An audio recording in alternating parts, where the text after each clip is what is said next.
Добрый вечер. К сожалению, я не говорю на... Good afternoon. I'm very sorry. I don't speak English. I don't speak French either. I'm going to speak in Russian. So please put on your headsets. I'm sure that you will understand me thanks to the interpretation. And for the next 15-20 minutes, I will try to give you interesting information. My name is Lukpan. I live in Kazakhstan. This is my country's flag.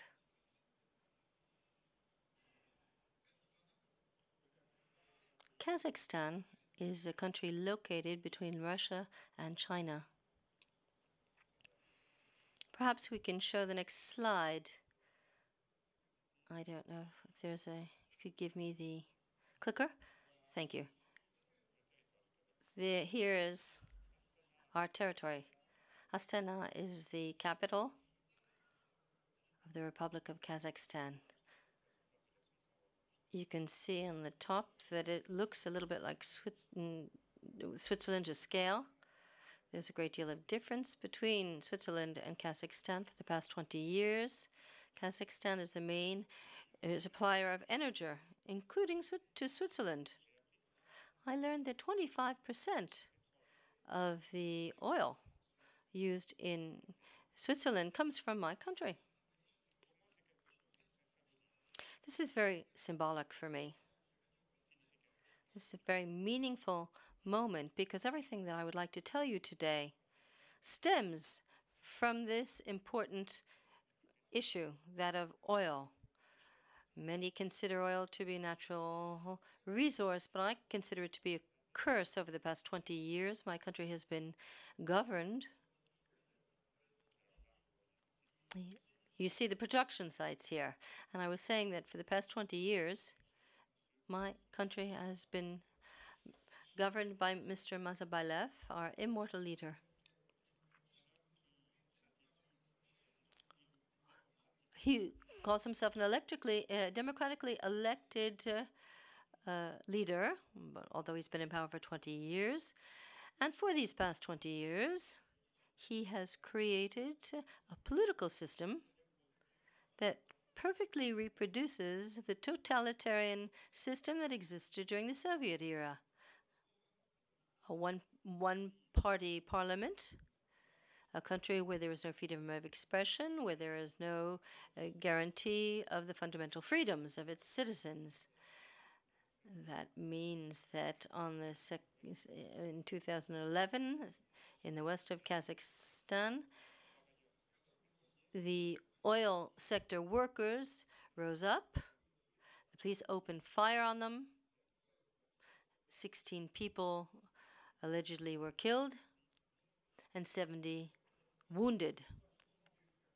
Recent history of Kazakhstan is divided into two parts. Before this uprising, before the 16th of December 2011, and after. So until the 16th of December, a large number of people, Kazakhstan and elsewhere in the world, people had the illusion that there was hope, that they felt that the country might not be perfectly democratic, but that there might be some stability in the region,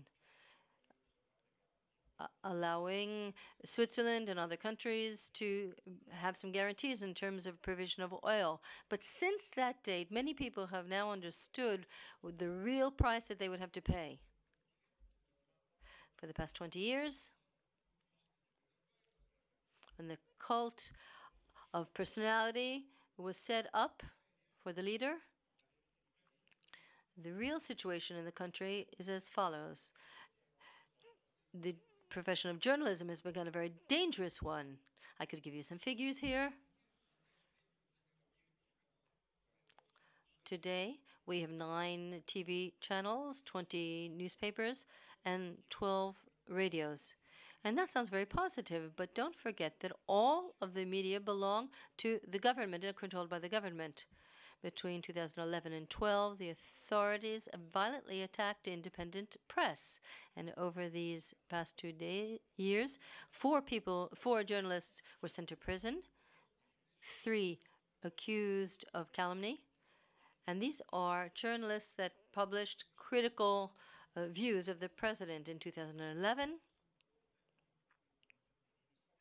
more than 150 million people, 150 fines amounting to $5 million were demanded of the journalists. In 2012, 12 attacks were carried out against journalists, yours truly as well. In 2012, when I was returning home, and two young people whom I did not know came up to me and wounded me. They knifed me, and they hit me with their and harmed me with their guns. Now, I survived. This is one of the many attacks against journalists, and this led to a debate in the subject in the population about freedom of expression in Kazakhstan since 2011, when Kazakhstan became independent and elected Mr. Nazarbayev. Since 1991, people have not really thought about the issue of human rights or transparency of the public budget or other such issues. All these questions were pushed off because the leader convinced everyone that the country had to be set up and they would talk about policy later on and freedoms later on. And in December of 2011, with this mass demonstration, things changed. And then there was the attack on my person and other very violent attacks against the press as of 2012. And the most recent stage in this process took place in December 2012 with the Public Ministry of Kazakhstan addressed the Supreme Court, leading it to close the televisions and 8 newspapers and radio stations. And why? Because of the conflict that took place in Zhanaozen. It is said that one of the reasons I was attacked was that our newspaper had spoken of these events very largely. And the image of Kazakhstan, of a stable country, supposedly, for supplying oil that the world could lean on, had been tarnished by this publicity.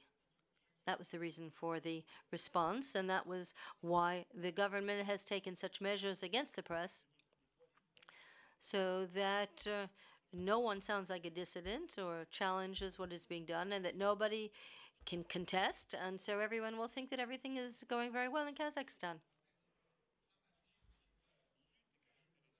One of the characteristics of the regime is that over the past 10 years in particular, they have been trying to build a democratic facade, a show facade.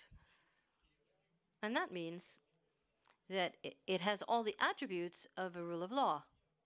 There's a parliament, there are courts, and there is a press that seems to be fine. We have a law on the leader of the nation forbidding the image of the president to be attacked. It is considered tantamount to terrorist attack. And the attacks against journalists take place because the judiciary actually has no independence. 6 journalists were arrested last year by the police, which had been reporting on the strike. And they were accused of inciting hate and social discord. This is a pure invention by Nazarbayev's regime. Just like the accusation of the femme of Varsilov, who was accused of attacking religious sentiment, as we heard. The regimes use such arguments to turn public opinion against the dissidents. And in Kazakhstan, this wording was used, saying that the journalists were inciting public hatred, and that the stability of the country was being shaken. And I think that Putin uses such imagery as well. In 2012, there were 13 cases of threats against journalists. We have the Gorgonievsky case, who for 24 days was imprisoned and was only released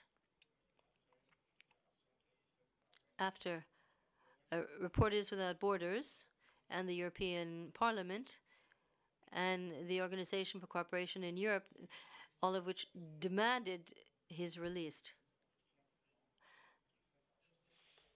And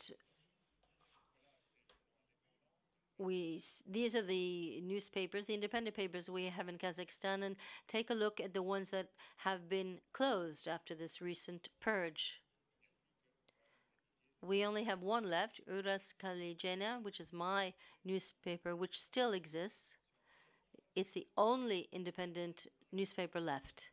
So in the ranking of Reporters Without Borders, you can see how Kazakhstan has gone from 125th. It has gone down to more than the 160th place in terms of press freedom. Our regional press is also being subjected to such pressure in their printed editions. And this is something that takes place every day. There are more than 300 court cases against journalists now. And the 25th of February, Kazakhstan will become a member of the Council of Europe, and this is a great honor and a major coup for the country. But we should understand that this is a great responsibility, because being a member of the Council of Human Rights means that it should rethink its political orientation. Many people in Kazakhstan see that its status in the Human Rights Council of the United Nations, something that is rather unsettling. Until 2010, Kazakhstan presided over the OECD for Security and Cooperation in Europe, and at the time there was a great deal of hope. It was thought that this would allow Nazarbayev to take democratic measures. That was the illusion. Thanks to this honor, he would undertake reforms. But in reality, what happened was exactly the opposite. That is, in 2010, when Kazakhstan presided over OECD, there were the demonstrations that were brutally put down, and all the newspapers were then shut down, as we've said. And Astana today has become a caricature of what we see in the film The Dictator. We're not that far from that image. It's not that wrong. Kazakhstan has a number of fears about its status at the UN Human Rights Council. It is feared that Mr. Nazarbayev and his government will take this as a pretext in some way to undertake phony reforms. He uses gains made in foreign affairs, and in 2010 all the TV channels showed the presidency of the OECD as international recognition of the regime. And although there may have been criticism about Kazakhstan, about human rights, I now fear that this status as a member of the Human Rights Council will help the country to justify itself. I would call your attention, that of the international community, to the fact that in all dictatorships, the population hopes that there will be help coming from the international community. It is hoped that people will make statements, that there will be sanctions adopted, and that measures will be taken to force the dictator to become a bit more democratic. And that is why I'm launching this appeal to all those who will attend the Human Rights Council next week in the Palais des Nations, not to forget that after each liter of oil, of gas, that you will be pumping into your car, there's a price to pay. That there are people in prison, that people have been assassinated, people whose rights have been flouted, and you must understand that gas has a price to pay, and it's a very heavy price to pay for each and every one of us. We would be very grateful if in Europe, when new agreements are entered into, that you could understand that there's always a price that must be paid, and that the price is often paid in a very tragic way. Thank you.